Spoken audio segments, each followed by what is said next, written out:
पुरंदर प्रकाशन सादर करीत आहे शिवचरित्र कथन भाग 12।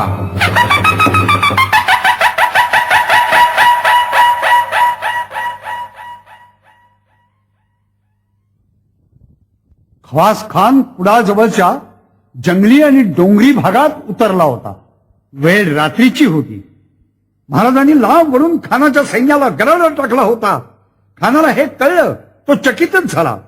महाराजांनी अंगेजणीने एल्गार केला, परंतु खवास खान आणि त्याचं सैन्यही काही अगदी दुर्बळ बाजार बुडण्यासारखं नव्हतं। त्यांनी अशा अंधारात पक्क्या फळ्या उभ्या केल्या। महाराजांनी एकदम हल्ला चढवला, पण खानाच्या शाह हजरत नावाच्या सरदारानं महाराजांची मुसंडी थोपवून धरली। खवास खानानं शाह हजरतच्या कुमकेस सिद्धी सरवर या नावाचा अत्यंत शूर सरदार पाठवला, पण महाराजांचाही जोर तुफानी होता। ते या सर्वावर मात करू लागले। तेव्हा मग खानानं शेख मिरान याला कुमकेला पाठवलं। भयंकर रणकुंडला उसळला। दारुगोळ्याचा धडाका आणि शस्त्रास्त्रांचा खणखणाट यांनी वातावरण भरून गेलं। खानाच्या सैन्यात वारीकर सावंत भोसले आणि धाकटे महाराज यकोजीराजे भोसले हेही महाराजांच्या विरुद्ध झुंजत होते। अखेर महाराजांनी खवास खानाच्या फौजेवरती निकाली झडप टाकली। त्या अवघड मुलखात मराठ्यांनी, गोंडांनी, भिल्लांनी, मनेवारांनी आणि कोळ्यांनी खानाच्या आदिलशाही फौजेवर अशी झोड उठवली, असा मारा सहन करणं खानाला तर अशक्यच झालं। सिद्धी सरवर, शाह हजरत आणि शेख मिरान भराभरा उडाले, ठार झाले आणि अखेर व्हायचं तेच झालं। नेहमीच्या पद्धतीप्रमाणे मार खात खात विजापुरी फौज पळत सुटली। तिची अगदी दाणादाण उडाली। खासा खवास खान आणि सर्वच जण जीव घेऊन पळाले। मोठ्या मुश्किलने त्यांचे जीव वाचले। वाडीकर सावंत भोसले सैरावाला पळत सुटले। कुडाळवर आलेलं हे आदिलशाही संकट महाराजांनी उधळून लावलं। स्वराज्याची दक्षिण सरहद्द पुन्हा निर्धास्त झाली। कुडाळला विजय मिळाल्यानंतर महाराजांनी हल्ला चढवला फोंड्यावर आणि फोंड्याचा भुईकोट किल्ला महाराजांनी हा म्हणता काबीज केला। फोंड्याच्या किल्ल्यानंतर महाराजांची नजर वळली मालवणवर। मालवणवरही भगवा झेंडा लागला आणि महाराजांच्या मनात विचार आला की समोर समुद्रात असलेल्या कुरट्या बेटावरती सागरी किल्ला बांधावा आणि सुरतेत मिळवलेली सारी संपत्ती स्वराज्याचं हे आरमारी ठाणे बळकट करण्याकरता इथे वापरावी। स्वतः जाऊन महाराजांनी कुरटे बेट पाहिलं। त्या बेटावरती गोड पाणी होतं। बेट पाहून महाराजांना एवढा आनंद झाला की ते म्हणाले की ऐसा जागा 84 बंदरी दुसरा नाही, याचे जलदुर्ग बांधावाच। आणि पूजा केल्या, भूमिपूजन झालं आणि जलदुर्गाचा पाया घातला गेला। पुढे 4 वर्षात हा किल्ला बांधून झाला। या किल्ल्याचं नाव ठेवण्यात आलं सिंधुदुर्ग। सिंधुदुर्ग म्हणजे शिवाजी महाराजांनी हिंदवी स्वराज्याच्या दर्या भवानीसाठी जडवलेला सुंदर नवा अलंकारच। महाराज कोकणची मोहीम पूर्ण करून राजगडला परतले। तेवढ्यात पंचांगाची पानं फडफडली। पंचांगात नोंद होती सूर्यग्रहणाची। लवकर सूर्याला ग्रहण लागणार होतं। दिनांक 6 जानेवारी 1665 पौष वद्य अमावास्या या दिवशी सूर्याला ग्रहण लागणार होतं। याच वेळी दिल्लीकडच्याही बातम्या येत होत्या। एक एक बातमी गंभीर होती। लवकरच दिल्लीकडून प्रचंड फौज स्वराज्यावर चाल करून येणार अशी चिन्ह दिसत होती आणि कदाचित राहू केतूच्या बळाचे 2 सरदार स्वराज्यावरती चालून येण्याची शक्यता दिसत होती। औरंगजेबाच्या दरबारात खलबत सुरू झालेली होती। मिर्झा राजे जयसिंग आणि त्यांच्याबरोबर दिलेर खान पठाण या दोघांची रवानगी कमीत कमी 2.25 लाख फौजेनिशी स्वराज्यावर करण्याचा मनसुबा औरंगजेबाने मुकर्रर केला होता। या बातम्या ऐकून महाराज गंभीर होते, विचार करीत होते। राजकारणाची पावलं पुढे पडणार होती, पण नजीकच्या काळात येत असलेल्या सूर्यग्रहणाचा योग साधून विपुल दान धर्म करावा अशी महाराजांच्या मनामध्ये इच्छा निर्माण झाली। सूर्यग्रहणाचा दिवस जवळ येत चालला आणि महाराज आऊसाहेबांना घेऊन महाबळेश्वरला आले। त्यांच्याबरोबर सोनू विश्वनाथ डबी हे राजकारणी मुत्सद्दी होते। सूर्यग्रहणाचा दिवस उगवला। ग्रहणाचे वेध लागले। महाबळेश्वराच्या मंदिराच्या जवळच कृष्णा, कोयना, वेण्णा, गायत्री आणि सावित्री या 5 नद्यांचा उगम होता. सर्वांची स्नानं झाली आणि महाबळेश्वराच्या मंदिराच्या समोरच एक मोठा तराजू उभारण्यात आला. सूर्याला ग्रहण लागलं आणि त्याच वेळी महाराजांनी आऊसाहेबांना तराजूच्या एका पारड्यात बसवलं आणि दुसऱ्या पारड्यात भारंभार सोनं ओतलं. आऊसाहेबांची भारंभार सोन्यानं महाराजांनी तुळा केली. हे सर्व सोनं नंतर गोर गरिबांना दान करण्यात आलं. या तुलादानानंतर सोनं विश्वनाथ डबीर यांचीही तुळा करण्यात आली. एका पारड्यात सोनोपंत डबीर होते. खूप थकले होते, वाकले होते. काय वय होतं आम्हाला माहित नाही, पण अंदाज असा आहे की त्यांचं वय यावेळेला कमीत कमी 80 वर्षाचं तर नक्कीच असावं. दोन्ही पारड्यात सोनं होतं. एका पारड्यात सोनोपंत डबीर आणि दुसऱ्या पारड्यामध्ये भारंभार सोनं. त्या दिवशी सोन्याला आनंद झाला असेल, त्यात माझी खरी तुळा झाली. एका मातेच्या बरोबर आणि एका थोर स्वराज्य सेवकाच्या बरोबर. हा तुला पुरुष महादानाचा विधी उरकून महाराज नंतर राजगडला परत आले. राजकारणाचा पुन्हा आखाडा सुरू झाला. दिल्लीहून मिर्झा राजा जयसिंग आणि दिलेर खान यांना नामजाद करण्यात आलं. दोघेही प्रचंड फौजेच्या निशी दिल्लीतून बाहेर पडले. फौजा दक्षिणच्या मार्गाला चालू लागल्या. मिर्झा राजा जयसिंग. कोण ही मिर्झा राजे जयसिंग? मिर्झा राजे म्हणजे जयपूरचे महाराजे. जयपूरच्या जवळ 6 मैलावरती आमेर या नावाचं एक प्राचीन शहर आहे. या शहराचा हा राजा, यांचं घराणं प्रभू रामचंद्राचं कुशवाह वंशातले हे. आपण प्रभू रामचंद्राचे वंशज आहोत या गोष्टीचा त्यांना अभिमान वाटत होता. पण त्याहीपेक्षा जास्त अभिमान वाटत होता आपण दिल्लीच्या मोगल बादशहाचे नातलग आहोत या गोष्टीचा. अकबराच्या वेळेपासून या जयपूरच्या घराण्यानं आपल्या मुली मोगलांच्या घरात द्यायला सुरुवात केलेली होती. मिर्झा राजे स्वतः 9 वर्षाचे होते त्यावेळेला त्यांचे वडील मरण पावले. बादशाह जहांगीर त्यावेळेला दिल्लीच्या तख्तावरती होता. इसवी सन 1619 मध्ये मिर्झा राजा जयसिंगांचं मोगलांचे सरदार म्हणून पहिल्यांदा नाव यादीला लागलं. म्हणजेच त्यांची चाकरी सुरू झाली आणि प्रत्यक्षतः रणांगणावर जायला सुरुवात केली. त्यावेळेला मिर्झा राजांचं वय फक्त 17 वर्षाचं होतं. म्हणजेच वयाच्या 17व्या वर्षापासून ते आता वयाच्या 55व्या वर्षापर्यंत ते सतत मोगल फौजेमध्ये लढाया करीत होते, पराक्रम गाजवीत होते, मोगल साम्राज्याची मनःपूर्वक सेवा करीत होते. आश्चर्य आणि कौतुक असं आहे की असंख्य लढाया करूनही मिर्झा राजांचा एकाही लढाईत शत्रूकडून पराभव झालेला नव्हता. औरंगजेबाने ज्या वेळेला शहाजहान बादशाहच्या विरुद्ध बंड केलं आणि शामुगडच्या लढाईत दारा शिकोच्या विरुद्ध युद्ध केलं, त्यावेळेला मिर्झा राजे आणि जसवंत सिंग राठोड म्हणजे जोधपूर महाराजा हे दोघेही जण दारा शिकोच्या बाजूला होते. पण ऐन वेळेला दारा शिकोची बाजू सोडून हे दोघेही जण औरंगजेबाला सामील झाले आणि म्हणूनच औरंगजेबाला जय मिळावा. जर मिर्झा राजे विरुद्ध गेले असते तर औरंगजेबाचा पराभव झाला असता आणि कदाचित दारा शिकोह हा दिल्लीवरती बादशाह म्हणून आला असता. मिर्झा राजे स्वतः स्वभावानं अतिशय शांत, धीरोदात्त, विवेकी आणि मुत्सद्दी होते. त्यांची वृत्ती धार्मिक होती, परोपकारी होती, निर्व्यसनी होती आणि न्यायी होती. ते स्वतः अतिशय धार्मिक होते. व्रत, वैकल्य, पूजा अर्चा या बाबतीमध्ये ते एवढे कठोर होते की पूजा अर्चा केल्याशिवाय, देवाला तुळशी फुलं वाहिल्याशिवाय ते तोंडात पाण्याचा थेंबही घेत नसत. परस्त्रीकडे त्यांनी कधी वाकड्या नजरेनेही पाहिलं नाही. असा अत्यंत शुद्ध चरित सेनापती औरंगजेबाला लाभला होता. दुर्योधनाला लाभलेल्या भीष्माचार्यांचंच जणू हे दुसरं उदाहरण होतं. मिर्झा राजांना औरंगजेबाने रवाना केलं.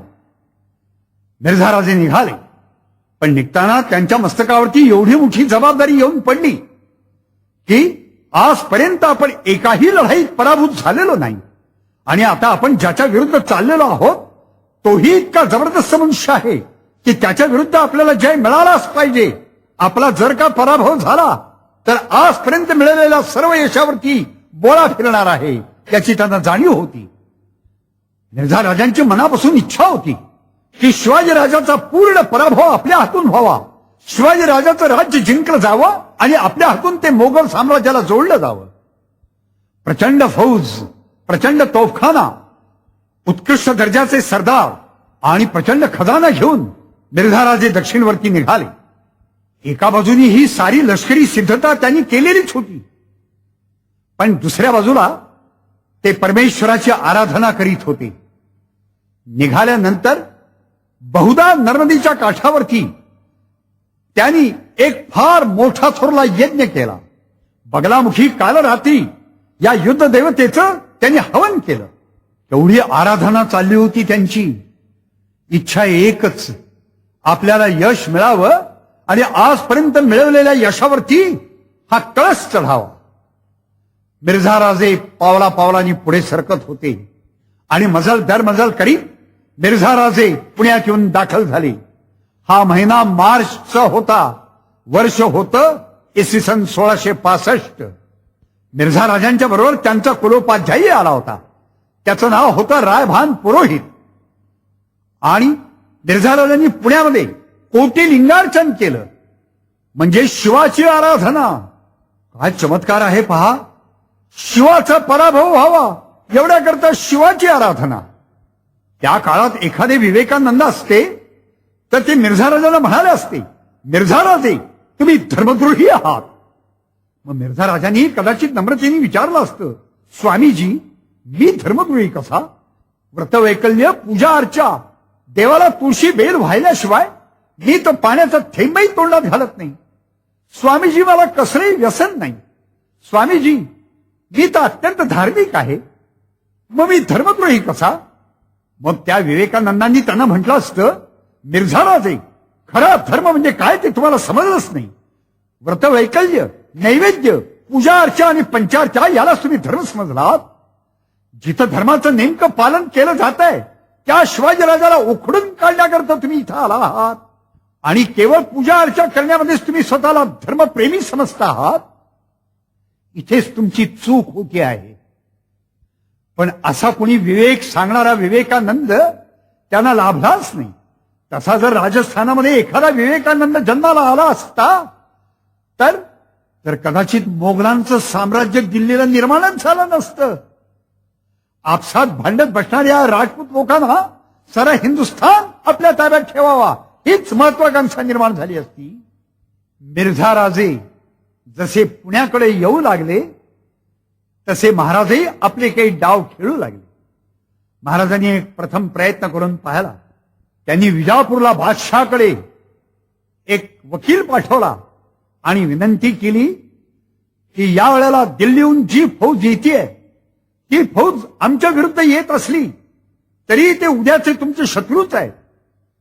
तेव्हा या येत असलेल्या फौजेच्या विरुद्ध एक होऊन लढूया. पण विजापूरच्या बादशहानी शिवाजी महाराजांना या बाबतीत स्पष्ट कळवलं की तुमचं तुम्ही पहा, आमचं आम्ही पाहू. तुम्ही आम्ही एक होणार नाही आणि दिल्लीच्या फौजेविरुद्ध लढणार नाही. महाराजांचा हा डाव फसला. म्हणून महाराजांनी आपला वकील मिर्झा राजांच्याच कडे रवाना केला. बहुधा त्याची आणि मिर्झा राजांची भेट ही खानदेशच्या आसपास झालेली असावी. पण महाराजांनी त्यात मिर्झा राजांना असं आवाहन केलं होतं की तुम्ही आणि आम्ही आपण दोघे मिळून विजापूरच्या विरुद्ध चाल करून जाऊ आणि विजापूरचं राज्य आपण जिंकून घेऊ. स्वराज्यावरती येत असलेले हे आक्रमण परस्पर असं उडवून लावायचं हा महाराजांचा डाव होता. पण तो फसला. पुण्यात आल्यानंतर मिर्झा राजे आणि दिलेर खान यांनी आपला डाव मांडला. दिलेर खानचं असं म्हणणं होतं की शिवाजी राजाचे सर्व किल्लेच आपण काबीज करू. आपल्यापाशी फौज आणि युद्ध साहित्य प्रचंड आहे. तेव्हा शिवाजी राजाचे सर्व किल्ले घेऊन टाकणं आपल्याला सहज शक्य आहे. हे सारे किल्लेच आपण काबीज केले तर तो शिवाजी राजा जाईल तरी कुठे? तो आपोआप शरण येईल. पण यावरती मिर्झा राजांनी दिलेर खानला असं म्हटलं की खान साहेब तुम्हाला वाटतं तितकं हे सोपं नाही. शिवाजी राजाचं बळ हे त्याच्या किल्ल्यात नाही, त्याचं बळ त्याच्या माणसात आहे. ते माणसं बळकट आहेत, ते अजिंक्य आहेत, ते मोडतील पण वाकणार नाही. आणि म्हणूनच त्याचे किल्ले घेणं हे अशक्य आहे. आणि जरी आपल्याला समजा किल्ले मिळाले तरी सुद्धा माणसं झुंजतच राहतील. मग यावरती मिर्झा राजांचा काय उपाय होता? त्यांचं म्हणणं होतं की ही माणसंच मारून काढा. त्यांची घरं दारं शेती वाडी गुरं ढोरं ही जितकी तुम्हाला मारता येतील कापता येतील पळवता येतील आणता येतील तितकी घेऊन या. म्हणजे मग शिवाजीराजाच्या किल्ल्यावर आणि सैन्यात असलेले सारे लोक हैराण होतील. त्यांना दिसायला लागेल की आपलं घरदार शेतीवाडी संपली आणि मग ते शिवाजीराजाच्याच मागे लागतील की महाराज आमचं सारं संपलं, आमचं जीवनच उद्ध्वस्त होत आहे, महाराज तह करा. आणि मग शिवाजीराजाला आपोआप तहा करता पुढे यावं लागेल. आणि मग तो तह एकाच अटीवर केला जाईल की सर्वच्या सर्व मुलूक सारे किल्ले सारे खजाने आणि धन दौलत सोडून द्या आणि आम्ही देऊ ती चाकरी पकडून राहा.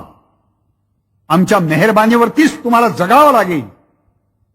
मिर्झा राजे आणि दिलेर खान यांचे दोघांचेही स्वतःचे मार्ग हे असे होते. अखेर दूरदर्शीपणानं आणि मोठ्या विवेकानं मिर्झा राजांनी असा निर्णय घेतला की दोघांनी आपल्या मार्गानं चालावं, दोन्ही मार्गांनी ही मोहीम पुढे चालवावी. आणि म्हणून मिर्झा राजांनी आपल्या फौजांचे निर्णायक सरदार हे ठिकठिकाणी फौजेसह रवाना केले. उदाहरणार्थ लोणावळ्याच्या अलीकडे मळवली जवळ कुतुबुद्दीन खान याच्याबरोबर 7,000 फौज देण्यात आली आणि त्याला सांगण्यात आलं की त्या बाजूची सारी खेडी पाडी सारा मुलूक उद्ध्वस्त कर, माणसं सापडतील की कैद करून घेऊन ये, जे काही लुटायला मिळेल तेवढं सगळं लुटू ना. गवताची काडी सुद्धा मराठ्यांच्या करता शिल्लक ठेवता कामा नये. तसंच पुण्यामध्ये उबाहत खान या नावाच्या सरदाराला ठेवण्यात आलं आणि त्याच्याकडे एकच कामगिरी सोपवली. कोणताही किल्ला जिंकण्याची नाही, ठाणे घेण्याची नाही, पण पुण्यापासून सिंहगडाच्या पायथ्यापर्यंत आणि पुण्यापासून कोळीगडापर्यंत हा सारा मावळ पट्टा याच रीतीने उद्ध्वस्त करण्याचं काम कुबाहत खानकडे देण्यात आलं. अशाच तऱ्हेचे निर्णायक सरदार निर्णय प्रदेशात ठेवण्यात आले आणि स्वतः दिलेर खान आणि मिर्झा राजाही पण हे प्रचंड फौज घेऊन, प्रचंड म्हणजे जवळजवळ 60,000 फौज घेऊन पुरंदरच्या रोखांनी निघाले. पुरंदरचा किल्ला काबीज करण्याकरता. त्याचवेळी सरफराज खान या नावाच्या सरदाराला कोंढाणा उर्फ सिंहगड काबीज करण्याचं काम सांगण्यात आलं आणि तोही पण कल्याण दरवाजाच्या बाजूनी कोंढाण्याला मोर्चा लावण्याकरता रवाना झाला. मिर्झा राजे आणि दिलेर खान यांची फौज पुरंदरच्या रोखांनी निघाली. दिव्याच्या घाटाच्या जवळ असलेला एक छोटा घाट आहे, त्याला म्हणतात ढवळा घाट. हा ढवळ्या घाटाचा डोंगर चढून मिर्झा राजा आणि दिलेर खान यांची फौज ही सोनोरी या नावाच्या गावाजवळ आली आणि तिथे मिर्झा राजांचा तळ पडला. या तळापासून नैऋत्येला फक्त 4.5 कोसावर पुरंदर किल्ला उभा होता. आता तो पुरंदर किल्ला दुरून दिसायला लागलेला होता. हा दिवस होता 30 मार्च 1665 आणि या दिवशीची रात्र झाली आणि अचानक मराठ्यांचा छापा आला. नजीक असलेल्या त्या पुरंदर किल्ल्यावरच्या मराठ्यांचा सुमारे 500 सैनिकांचा एकदम छापा दिलेर खानच्या आणि मिर्झा राजांच्या छावणीवरती पडला. एकदम कापाकापी सुरू झाली, आरडाओरडा सुरू झाला. पण दिलेर खानानेही आपली फौज एक उठून मराठ्यांच्यावरती उलटा हल्ला चढवला. साधी तेवढी कापाकापी करून मराठे तितक्या झपाट्याने पसार झाले. कुठून आले कुणास ठाऊक, कुठे गेले तेही ठाऊक नाही. दिलेर खानाला पहिली सलामी ही अशी मिळाली. खान मराठ्यांच्या पाठलागावरती धावत सुटला. त्याच्या हाती कोणीच लागलं नाही, पण तरी त्यांनी पुरंदरचा पायथाच गाठला. पुरंदर किल्ल्याचा पायथा सासवडच्या दक्षिणेला 2.5 कोसावरती आहे. गड सावधच होता. गडाच्या पायथ्याशी मोगल अचानक येऊन पोचले. भराभरा तोफा बंदुका गडावरून ठासल्या गेल्या, डागल्या गेल्या आणि एकच गडावरून सरबत्ती सुरू झाली. सवाला आधीच मराठ्यांनी जबाब दिला. दिलेर खानानं गडाच्या पायथ्याशी आपला तळ ठोकला. त्यानं मिर्झा राजांना निरोप पाठवला की मी सासवडचा मुक्काम न करता थेट पुरंदरच्या पायथ्याशी येऊन पोहोचलो आहे. या दिवशी तारीख होती 31 मार्च 1665 सकाळची वेळ. पुरंदरच्या युद्धाला अशी अचानक तडकाफडकी सुरुवात झाली. मोगलांचं सैन्य गडाखाली भराभरा जमू लागलं. मराठ्यांचे सारे संसार उद्ध्वस्त करून मराठी माणसं मोडायचा डाव मिर्झा राजांनी जरी मांडला होता तरी स्वतः मात्र मिर्झाराजे दिलेर खानला साथ देण्याकरता पुरंदरकडे निघाले. मिर्झाराजांनी ठिकठिकाणी ठेवलेल्या त्यांच्या छावण्या या मराठी मुलखात आता धुमाकूळ घालायला लागलेल्या होत्या. पुरंदर आणि वज्रगड हे दोन्ही किल्ले अगदी शेजारी शेजारी आहेत. एकाच डोंगरावर हे जोड किल्ले आहेत. मिर्झा राजांचे धाकटे चिरंजीव किरत सिंग, त्याचप्रमाणे राजा रायसिंग, कुबाब खान, मित्र सैन, इंद्रमण बुंदेला, बाजील बक्किया इत्यादी सरदारांनाही पण 3000 स्वारांच्या निशी मिर्झाराजांनी पुढे गडाच्या पायथ्याशी रवाना केलं आणि मागोमाग तेही आले. पुरंदरशी झुंज सुरू झाली. मिर्झा राजांची डाग दिल्लीला सतत जात होती, दिल्लीची येत होती. ते येथूनच औरंगजेबाला वारंवार लिहित होते, ज्या कामासाठी मी इथं आलो आहे त्या कामापुढं रात्रंदिवस एक क्षणही मला विश्रांती किंवा शांतता मिळत नाही. पुण्यात आल्यापासून मिर्झा राजांनी शिवाजी महाराजांच्या साऱ्या शत्रूंना एकत्र गोळा करायला जणू सुरुवातच केली होती. चंद्रराव मोऱ्यांच्या भाऊबंधांना त्यांनी बोलावून आणण्यासाठी खास माणसं पाठवली होती. अफजल खानाचा मुलगा फाजल खान यालाही त्यांनी पत्र लिहिलं होतं की अफजल खानच्या वधाचा सूड घेण्यासाठी तुम्ही आमच्या छावणीत दाखल व्हा. लवकरात लवकर हा सूड घेतला गेलाच पाहिजे. म्हणजे बघा, अफजल खानच्या वधाच्या सुडाची तळमळ फाजल खानला जेवढी लागावी त्याच्यापेक्षाही जास्त मिर्झा राजांना लागली होती. फाजल खान मिर्झा राजांच्या छावणीत येऊन दाखल झाला. दिलेर खानचे मोर्चे पुरंदराला लागले. पुरंदरावरून मराठी झुंजू लागले. पुरंदराच्या सभोवार सैन्याचा गराडा पडू लागला. पुरंदरच्या उत्तर पायथ्याशी रिमटिंगीचा वड या नावाचं एक ठिकाण आहे. ऐन पायथ्यापासून सुमारे अर्धा कोस ते लांब आहे. या वडापाशी दिलेर खानने आपला आणलेला सर्व दारूगोळा एकत्र ठेवलेला होता. ऐन छावणीपासून तो थोडा दूर ठेवला होता. ते स्वाभाविकच होतं, कारण जर कदाचित काही अपघात झाला, दारूगोळा पेटला तर ऐन छावणीला धक्का लागू नये म्हणून दारूगोळा नेहमी छावणीपासून थोडा दूरच ठेवला जात असे. या वडापाशी हा सारा दारूगोळा होता. आणि काय गंमत पहा, मिर्झा राजांचा आणि दिलेर खानचा मोर्चा ज्या दिवशी पुरंदरला लागला त्या दिवशीच म्हणजे दिनांक 31 मार्च 1665 या दिवशीच्या रात्री हा दारूगोळा एकदम पेटला. कसा पेटला, कुणी पेटवला हे आजही इतिहासाला माहित नाही, पण मोगलांचा सारा दारूगोळा एका क्षणात उडून गेला.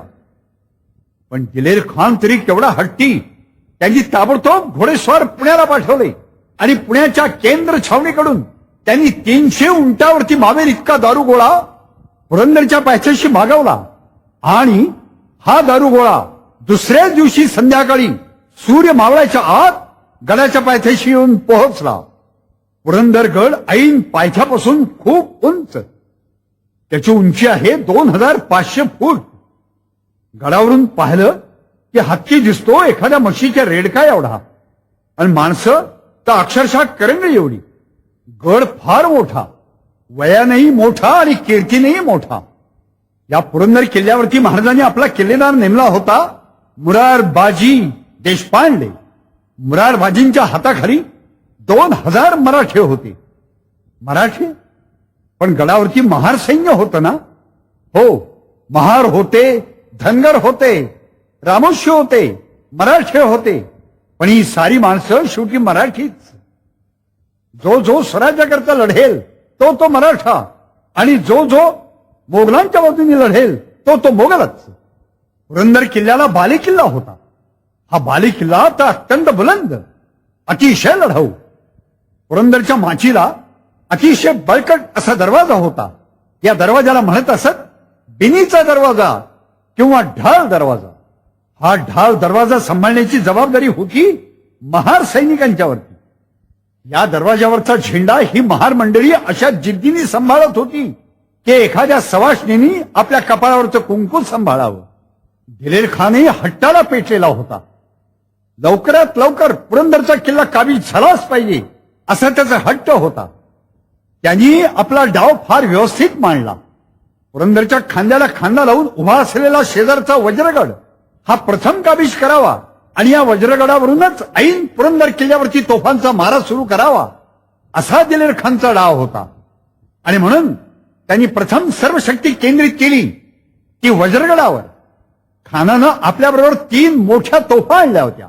एका तोफेचं नाव होतं अब्दुल्ला खान, दुसऱ्या तोफेचं नाव होतं मेहली आणि तिसरीचं नाव फतेह लष्कर.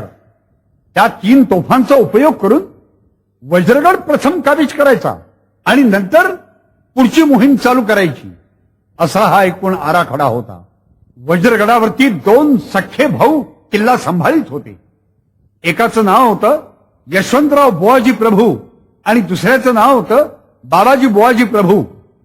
या दोन्ही भावांनी आपल्या बरोबरच्या 300 मराठी सैनिकांच्या निशी दिलेर खानशी अटीतटीची झुंज मांडली.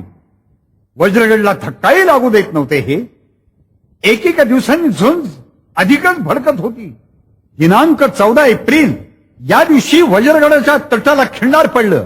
मोगलांची फौज किल्ल्यात घुसली. ऐन किल्ल्यामध्ये भयंकर रणकंदन माजलं.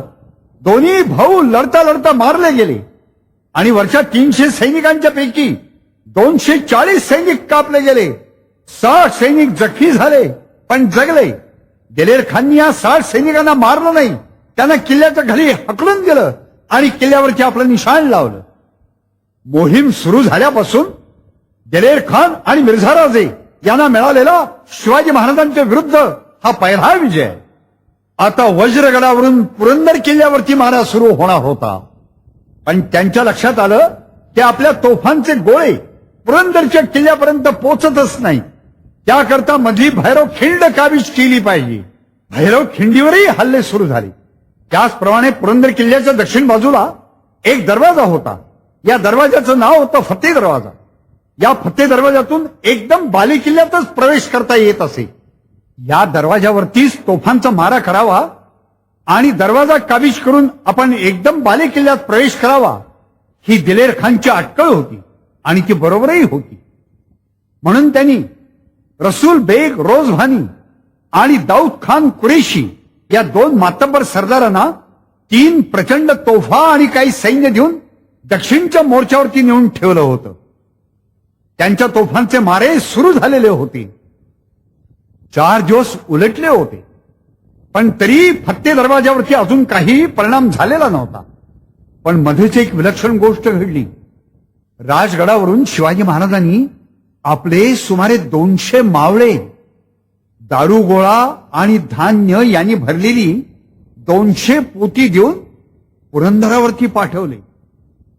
आणि मोगलांच्या एवढ्या गराड्यातून ह्या मंडळींनी ती 200 पोती बाली किल्ल्याच्या त्या फतेह दरवाजापाशी आणून पोहोचवली. किल्ल्याचे दरवाजे उघडले गेले आणि 200 पोती किल्ल्यात सुखरूप दाखल झाली. दुसऱ्या दिवशी हा सारा प्रकार छावणीतल्या मोगलांना कळला आणि ही बातमी दिलेर खानालाही उत्तर बाजूला कळली. दिलेर खान अत्यंत संतापला. रात्र झाली. तोफांचा मारा किल्ल्यावरती चालूच होता. मुरारबाजी देशपांडेंच्या डोक्यात एक अतिशय धाडसी कल्पना आली. त्यांनी आपले धाडसी 40 मावळे निवडून बाजूला काढले. त्यापैकी काही सैनिकांच्या हातात त्यांनी खिळे आणि हातोडे दिले. हत्यारं सर्वांच्याच जवळ होती आणि मुरारबाजींनी या 40 लोकांना सांगितलं ते काय वाटेल ते करा, पण त्या मोगलांच्या तोफा बंद पडल्या पाहिजे. आणि हे 40 मावळे फतेह दरवाजाच्या दिंडीतून बाहेर पडले आणि अंधार पोखरीत पोखरीत झाडाझुडपातून किल्ल्याच्या खाली उतरले. जिथं तोफा होत्या त्या तोफांच्या जवळ येऊन पोहोचले आणि या मावळ्यांनी त्या तोफांच्यावरती एकदम हल्ला चढवला. मोगलांचे पहारे होते. कापाकापी सुरू झाली, पण तरी मराठ्यांनी तोफांच्या भोकात खिळे ठोकले. तोफा बंद पाडल्या, निकामी केल्या. कापाकापीमध्ये मराठ्यांचे 4 मावळे मारले गेले. बाकीचे मात्र सुखरूपरित्या किल्ल्यावरती पसार झाले. तोफांचा मारा बंद झाला. या गोष्टीचा बोभाटा मोगली सैन्यात झालाच. उत्तर पायथ्याशी असलेल्या दिलेर खानला हे सारं समजलं आणि आता मात्र तो भयंकर संतापला.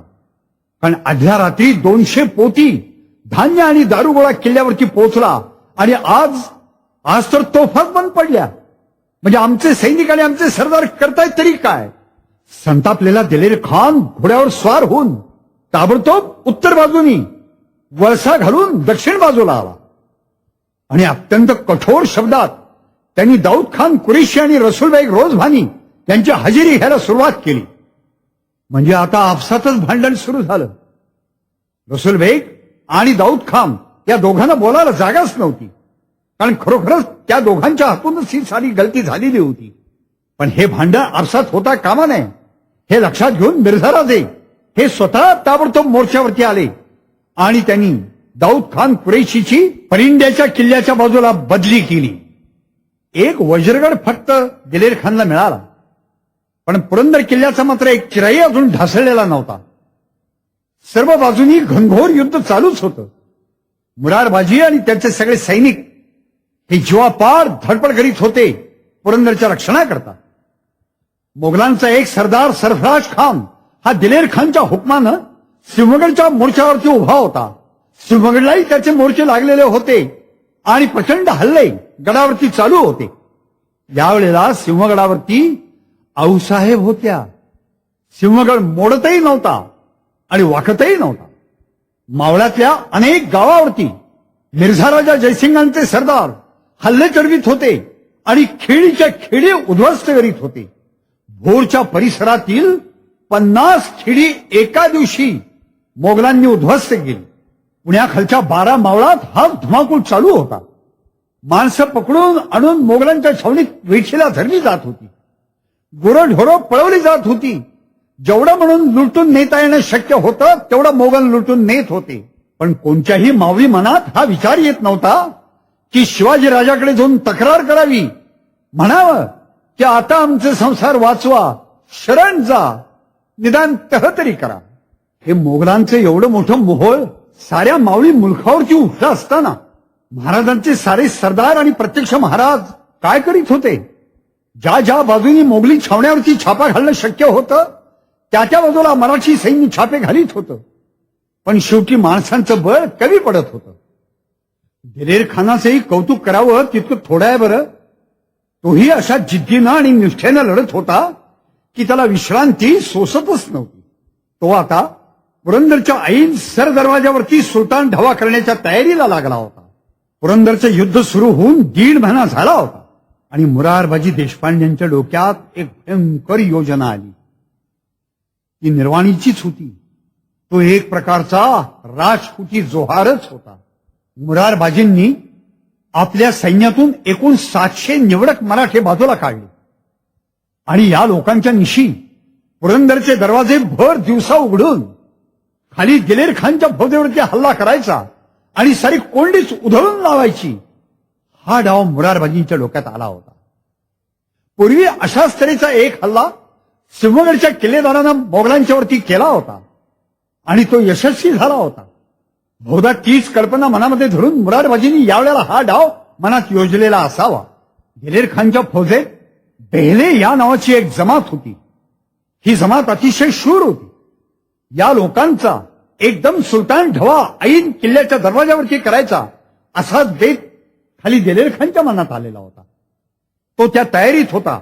वेळ सकाळची होती आणि पुरंदर किल्ल्यावरून किल्ल्याचे दरवाजे उघडून हर हर हर हर महादेव अशी घोषणा करीत 700 मावळ्यांच्या निशी हातात ढाली तलवारी घेऊन मुरारबाजी देशपांडे धरणातनं पाणी बाहेर पडावं तसे किल्ल्यातून बाहेर पडले आणि त्यांनी मोगली फौजेवरती एकदम हल्ला चढवला.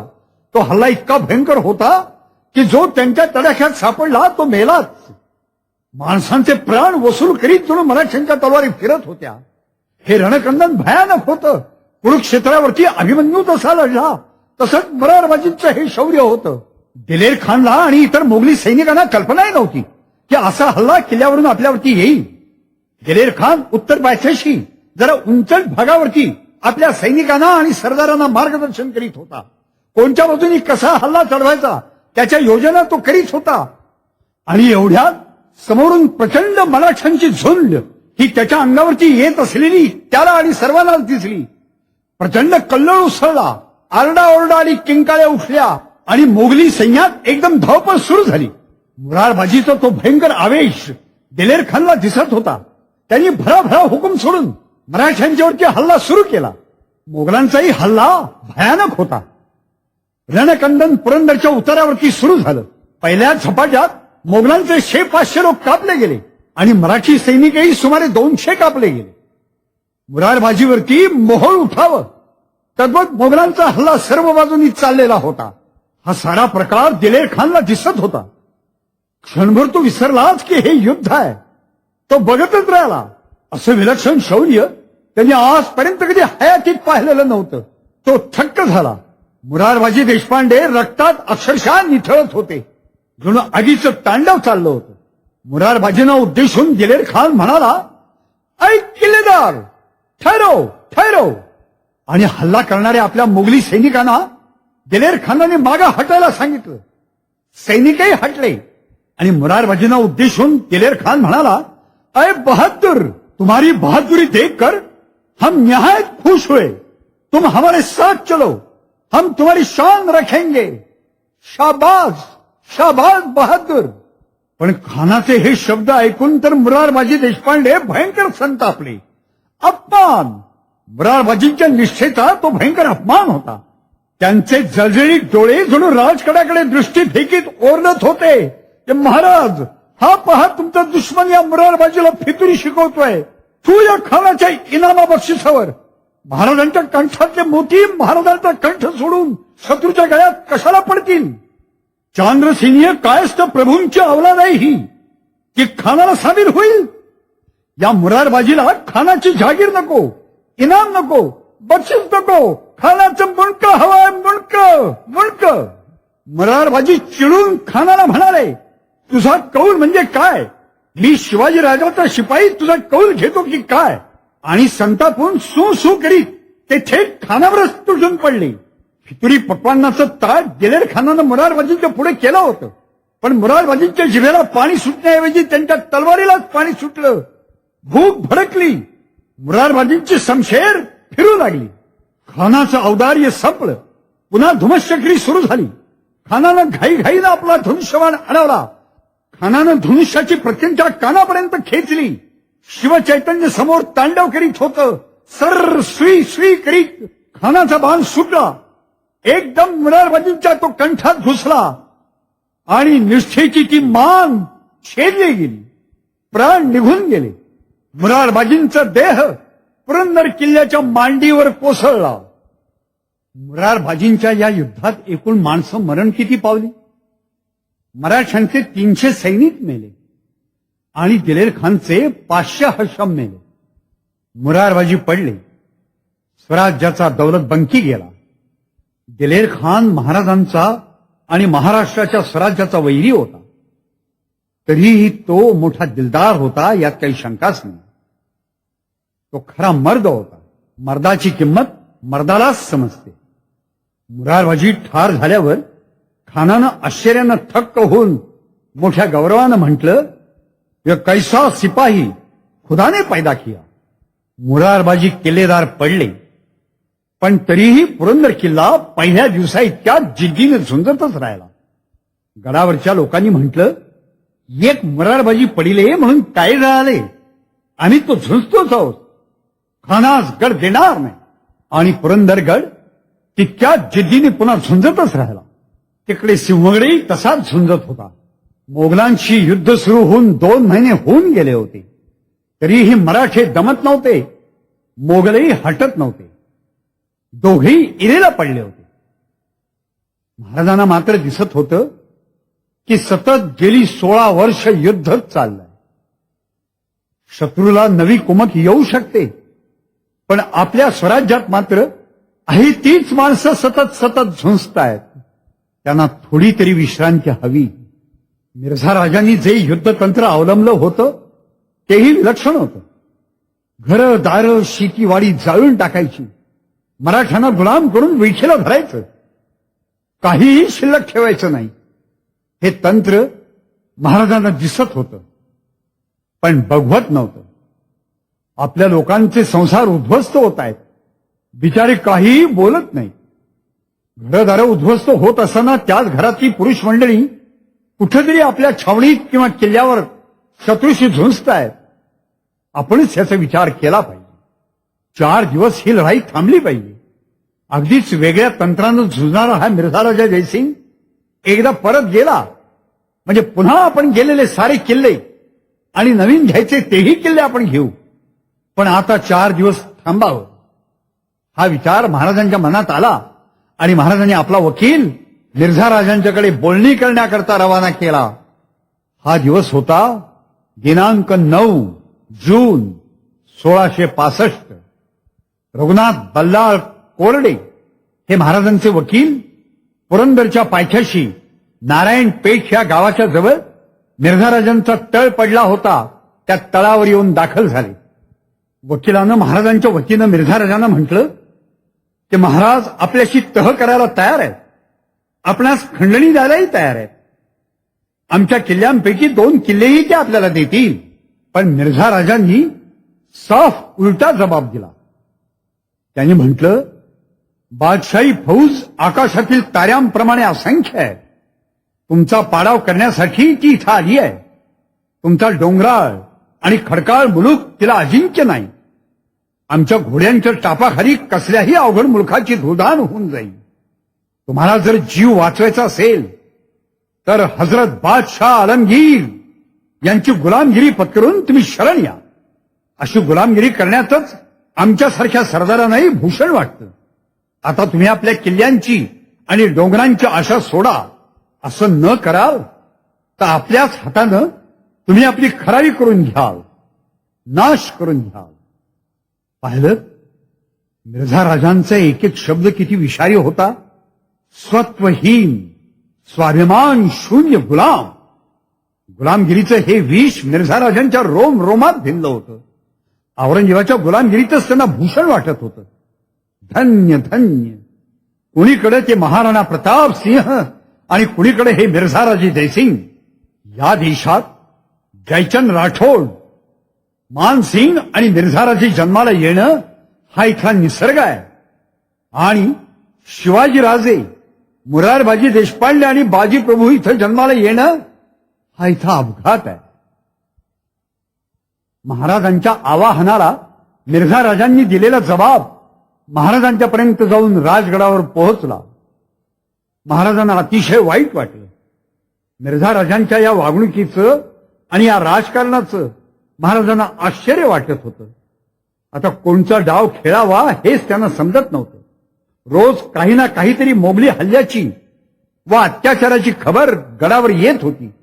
महाराज बेचैन होते. 4 गडकोट मिर्झा राजांना जास्त द्यावे लागले आणि माघार घ्यावी लागली तरी चालेल, पण या वेळेला युद्ध थांबवायचं असा महाराजांच्या मनाचा निर्धार झाला. आणि त्यांनी आपला वकील पुन्हा एकदा मिर्झा राजांच्याकडे रवाना केला. वकील होते रघुनाथ पंत. रघुनाथ पंत मिर्झा राजांच्या डेऱ्यात दाखल झाले. 4-6 गडकोट अधिक देऊन आम्ही तह करायला तयार आहोत हे महाराजांचं आवाहन वकिलांनी मिर्झा राजांच्या पुढे मांडलं. पण मिर्झा राजांनी जबाब दिला, नहीं, किसी हथियार के बिना शिवाजी राजा गुनाहगार की तरह खुद को पेश करके माफी मांग सकेंगे तो उन पर शायद भगवान स्वरूपी बादशाह औरंगजेब रहम कर सकेंगे. पाहिलं मिर्झा राजांच्या रोम रोमात केवढा हा गुलामी ताठा भरला होता. काय ही भाषा म्हणे शिवाजी राजे निशस्त्र होऊन अपराधी म्हणून जर आमच्या कृपेची याचना करतील तर परमेश्वर स्वरूप बादशाह त्यांना क्षमा करतील. सांगा आता या आदर्श लाचारी पुढे कोणची गाणी गायची, कोणचे मंत्र उच्चारायचे. संजीवनी मंत्रानं निर्जीव प्रेत खडबडून उठतात, पण मनच मेला असेल तर संजीवनीचा आणि अमृताचाही तिथं पराभवच होतो. पंत राजगडला पुन्हा परतले. पंतांनी मिर्झा राजांचं सारं म्हणणं महाराजांना सांगितलं आणि महाराजांनी ठरवलं की स्वतः जातीनं मिर्झा राजांना भेटायला जायचं. आणि महाराज निघाले. हा दिवस होता दिनांक 11 जून 1665. सकाळी 8 वाजण्याच्या सुमारास महाराज मिर्झा राजांच्या छावणीपासून काही अंतरावरती येऊन पोहोचले. त्यांच्याबरोबर फक्त 6 माणसं होती. रघुनाथ पंत वकिलांनी पुढे जाऊन मिर्झा राजांच्या तंबूत मिर्झा राजांना वर्दी दिली. ते महाराज शिवाजीराजे जातीने आलेले आहेत. इथून काही अंतरावरती ते थांबलेले आहेत. राजे जातीनं आपल्या छावणीत येत आहेत हे ऐकून मिर्झा राजे मनातल्या मनात तरी निश्चित गंभीर झालेत. फक्त त्यांनी वरून ते दाखवलं नाही. उग्रसेन कछवा आणि उदयराज मुन्शी या दोघांना मिर्झा राजांनी शिवाजी राजांच्याकडे सामोरं पाठवलं. महाराज मिर्झा राजांच्या तंबूत प्रवेशले आणि मिर्झा राजांची त्यांनी आलिंगन देऊन भेट घेतली. मिर्झा राजे आणि महाराज शेजारी शेजारी असलेल्या मसनदीवरती बसले. तंबूच्या कणातीतून समोर पुरंदरचा किल्ला दिसतच होता. पुरंदरचा किल्ला या तंबूपासून फार फार तर 1.25 मैल अंतरावरती होता. दिलेर खानचा प्रचंड हल्ला पुरंदरगडावरती चालूच होता. महाराजांना पुरंदरावरती होत असलेल्या हल्ल्यांचे आवाज, आरोळ्या, किंकाळ्या, तोफांचा धूर हा स्पष्ट दिसत होता आणि ऐकूही येत होता. कदाचित पुरंदरचा किल्ला मोगलांच्या ताब्यात जाईल आणि जर मोगल हे हक्कानं पुरंदरच्या किल्ल्यामध्ये विजयी म्हणून शिरले तर वर असलेल्या आपल्या लोकांची ते कत्तल करतील, हाल करतील, बेअब्रू करतील. माझी माणसं हा विषयच म्हणजे शिवाजी महाराजांच्या काळजाला भिडणारा होता. आणि म्हणूनच महाराज स्वतःहून मिर्झा राजांना चटकन म्हणाले, राजाजी, यह पुरंदर मैं फौरन आपके कब्जे में देता हूं.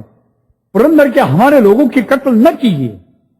मैं खुद किला खाली करके आपको सुपुर्द करता हूं. अच्छा, ठीक है. आणि खरोखर मिर्झा राजे जरा चपापले. इतक्या चटकन पुरंदरचा किल्ला आपल्या ताब्यात राजे देतील असे मिर्झा राजांना वाटलं नव्हतं. आणि म्हणूनच त्यांनी ताबडतोब गाझी बेग तौझुक या आपल्या छोट्या सरदाराला दिलेर खानकडे निरोप देऊन पाठवलं. गाझी बेग तौझुकनी दिलेर खानला हा निरोप सांगितला. खानानं मिर्झा राजांच्या या निरोपाला जबाब दिलाच नाही. पुरंदरावरचे हल्ले तसेच चालूच राहिले. मात्र हल्ल्याचा जोश जरा कमी झाला. मिर्झा राजांच्या छावणीत शिवाजी महाराज, मिर्झा राजे, उदयराज मुन्शी आणि तेज सिंग कछवा यांची राजकारणी बोलणी सुरू झाली. मिर्झा राजांनी शिवाजी महाराजांना स्पष्ट सांगितलं की आम्ही मागतो तेवढे किल्ले आणि तेवढा मुलूक तुम्ही आमच्या स्वाधीन करा. महाराजांचं म्हणणं होतं की एकूण 23 किल्ले आणि त्या भोवतालचा 16 लाख रुपयांचा मुलूक आम्ही तुमच्या ताब्यात देतो. पण मिर्झा राजे सारं स्वराज्यच मागत होते आणि यावरतीच वाटाघाटी होत राहिल्या. मिर्झा राजांना एक गोष्ट गेल्या 3 महिन्यात कळून चुकली होती की मराठा अत्यंत चिवट आहे. जर असेच ते झुंजत राहिले तर अद्यापही पुरंदर मिळालेला नाही, सिंहगडही मिळालेला नाही, तसे इतरही किल्ले आपल्याला मिळणार नाहीत. आणि वाटाघाटी मोडल्या तर काहीच न घडताना फक्त युद्ध चालू राहील.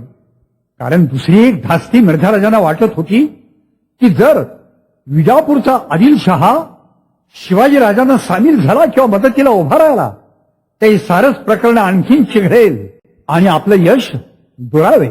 दुसरा दिवस उजाडला. हा दिवस होता दिनांक 12 जून 1665. या दिवशी मोगलांच्या वतीनं उदयराज मुन्शी आणि सुरतसिंह कछवा आणि शिवाजी महाराजांच्याही वतीने त्यांच्याबरोबर आलेले वकील हे वाटाघाटी करीत होते. तिसरा दिवस उजाडला. दिनांक 13 जून 1665. पुरंदरची लढाई चालूच होती. पुरंदरावरती दिलेर खानचे हल्ले चालूच होते. त्यावेळा महाराज मिर्झा राजांना असं म्हणाले की पुरंदरचा कब्जा आम्ही आपल्याला द्यायला तयार आहोत, मग आपण हल्ले का करता. आणि म्हणूनच मिर्झा राजे महाराजांना म्हणाले, महाराज साहेब, अब एक बार सरदार दिलेर खान से मिले, उनसे मिलना बहुत जरूरी है. खानाचा मुक्काम माचीवर होता. खान रागा रागानं महाराजांच्या सामोरा गेला. आता काय होणार. पण काहीही झालं नाही. खानानं आलिंगनपूर्वक महाराजांची भेट घेतली. नंतर लोडाशी शेजारी शेजारी बसून तंबूत काही औपचारिक बोलणी झाली. पुरंदरचा कब्जा दिलेर खानला द्यायचा असं निश्चित झालं. पुरंदरचा कब्जा दिलेर खानला देण्यात आला. पुरंदरावरती उरली सुरलेली सारी मराठी सैनिक मंडळी किल्ल्यावरून खाली उतरली. जे सैनिक गेले 3 महिने सतत जिद्दीने लढत होते ते केवळ एका क्षणात किल्ल्याच्या बाहेर पडले. केवळ महाराजांचा हुकूम म्हणून, दिलेर खानची मागणी म्हणून नव्हे. एकेका किल्ल्याचा ताबा देण्याचा असा कार्यक्रम जणू काही सुरू झाला. ठिकठिकाणच्या किल्लेदारांना हुकूम पाठवण्यात आले आणि त्याप्रमाणे एक एक किल्ला हा मोगलांच्या म्हणजेच मिर्झा राजांच्या ताब्यात द्यायला सुरुवात झाली. पण मिर्झा राजांना उत्सुकता होती कोंढाणा किल्ला ताब्यात घेण्याची. महाराजांनी प्रत्यक्ष स्वतःच कोंढाण्याचा ताबा मोगलांना देण्याचं कबूल केलं. यावेळेला जिजाऊ साहेबांचा मुक्काम कोंढाणा किल्ल्यावरतीच होता आणि जिजाऊ साहेबांच्या सह महाराज किल्ल्यावरनं उतरले आणि राजगडकडे रवाना झाले. यावेळेला जिजाऊ साहेबांच्या मनाला ज्या यातना झाल्या त्या फक्त त्याच जाणीव. प्रत्यक्ष कोंढाणा किल्ल्यावरनं मला उतरावं लागलं आणि कोंढाणा मोगलांच्या ताब्यात द्यावा लागला, या त्या यातना होत्या. एकूण 23 किल्ले महाराजांनी मोगलांच्या स्वाधीन केले. पण प्रत्यक्षात ते 23 किल्ले नव्हतेही, ते होते 19च. कारण कोंढाणा किल्ल्याचा 2 नावांनी उल्लेख केलाय, कोंढाणा आणि कंदकडा. त्याचप्रमाणे कसारा घाटामध्ये असलेला माहुलीचा किल्ला, या माहुलीच्या किल्ल्याला 3 नाव आहेत, पळसदुर्ग, भंडारदुर्ग आणि माहुली. पण ही तिन्ही नावं वेगवेगळी लिहून त्या एकाच किल्ल्याचे 3 उल्लेख केल्यामुळे एका किल्ल्याच्या पुढची 3 किल्ले सामील केले गेले. असे एकूण प्रत्यक्षता दिले ते 19 किल्लेच दिले. मग एवढी हात चलाखी महाराजांनी केली की मिर्झा राजांच्या सारख्या हुशार माणसाच्या कधी लक्षात नाही आली. लक्षात आलीही असेल, पण एवढं मोठं तरी यश आजपर्यंत कोणाला मिळालं होतं. शिवाजी महाराजांचा एवढा मोठा पराभव हा पहिल्यांदाच होत होता आणि यातच मिर्झा राजांना आनंद होत होता. कारण मिर्झा राजांचेही महत्व यामुळे दिल्लीच्या दरबारात वाढत होतं, वाढणार होतं.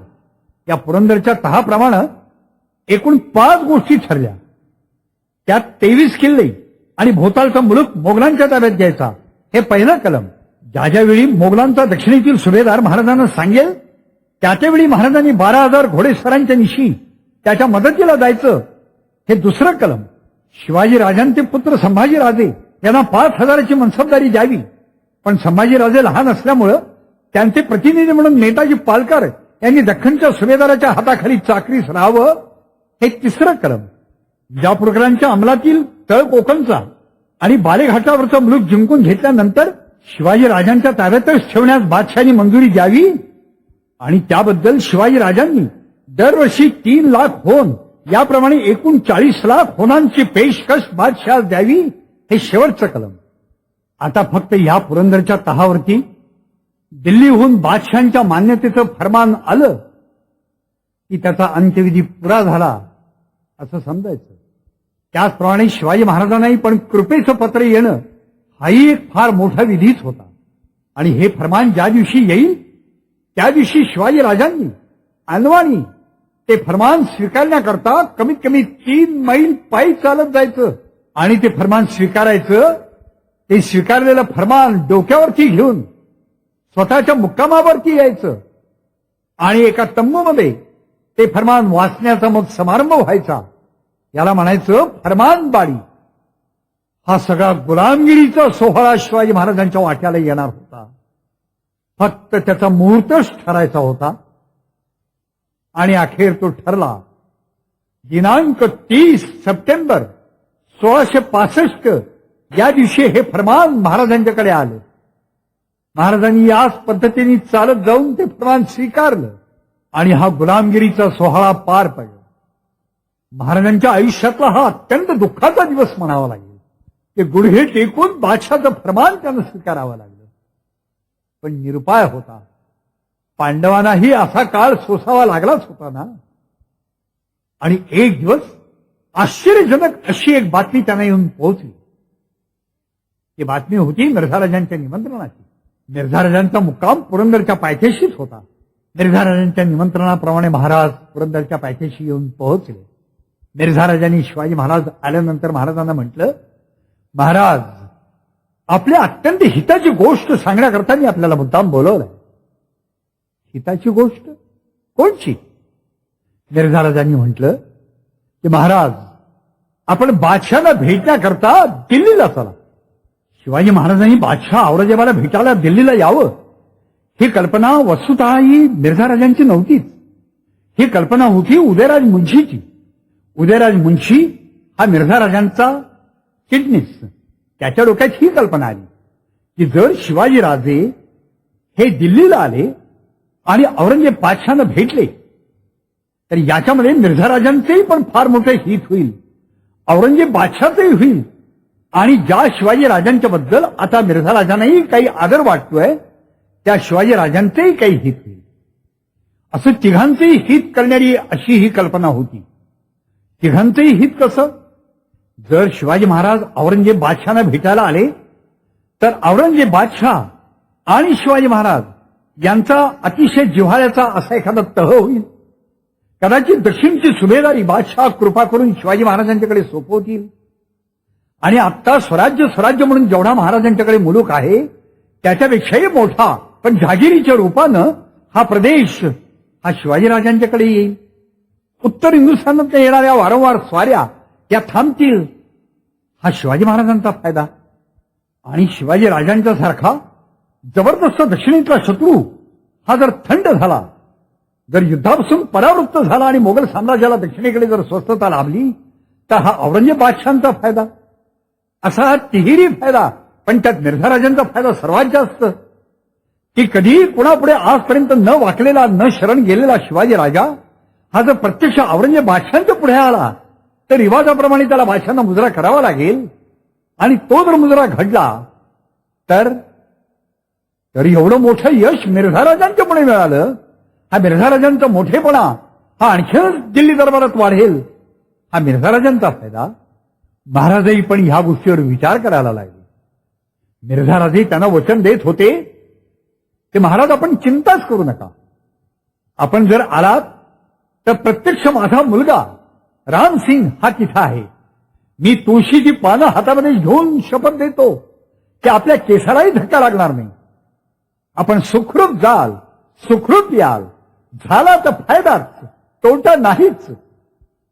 महाराज मिर्झा राजांचा निरोप घेऊन पुन्हा राजगडला परत आले. ते विचार करीत होते पण पटकन हो म्हणाले नाही. हा पावसाळा संपला. 1665च्या ऑक्टोबरच्या अखेरच्या दिवसात मिर्झा राजांनी एक नवीन मोहीम काढली आणि ती विजापुरावर. की विजापूरचं बादशाहचं राज्यच बुडवायचं आणि मोगल साम्राज्यात दाखल करायचं असा डाव मिर्झा राजांनी आखला. कराराप्रमाणे आता शिवाजी महाराजांना मिर्झा राजाच्या मदतीला जाणं आवश्यकच होतं आणि त्याप्रमाणे स्वतः शिवाजी महाराज आणि संभाजीराजांचे प्रतिनिधी म्हणून सरसेनापती नेताजी पालकर हे मिर्झा राजांच्या छावणीत दाखल झाले. ही मोहीम निघाली विजापूरच्या रोखानं. फौजा विजापुरापाशी येऊन पोहोचल्या. सतत युद्ध सुरू राहिलं. विजापूरच्या बाहेर आणि परिसरामध्ये सतत युद्ध पेटलेलं होतं. दिलेर खान, मिर्झा राजा जयसिंग आणि शिवाजी महाराज त्यात नेताजी पालकरही पण अशी सारी जबरदस्त कर्तृत्ववान योद्धे मंडळी ही विजापूरकरांच्या विरुद्ध लढत होती. पण सतत पराभवच पदरी पडत होता. एक दिवस असा घडलाय की एका दिवशी मोगलांच्या फौजेतले 750 लोक कापले गेले. पूर्ण नामुष्की झाली, पूर्ण पराभव झाला. हा सारा प्रकार पाहूनच दिलेर खानाला शंका यायला लागली की आतून शिवाजीराजे आणि आदिलशाह बादशाह यांचं काहीतरी संगनमत असलं पाहिजे. त्यामुळे दिलेर खान चिडला आणि त्यांनी सरळ सरळ मिर्झा राजांच्या छावणीत जाऊन आणि त्यांच्या तंबूत जाऊन त्यांना असं म्हटलं की मला नक्की संशय येतो या शिवाजी राजाचा, त्या नक्की विजापूरकरांना सामील असला पाहिजे. माझ्या मनामध्ये एकच गोष्ट आता आहे, मी त्याला मारणार आहे. हे एक नवीनच संकट मिर्झा राजांच्या पुढे उभं राहिलं.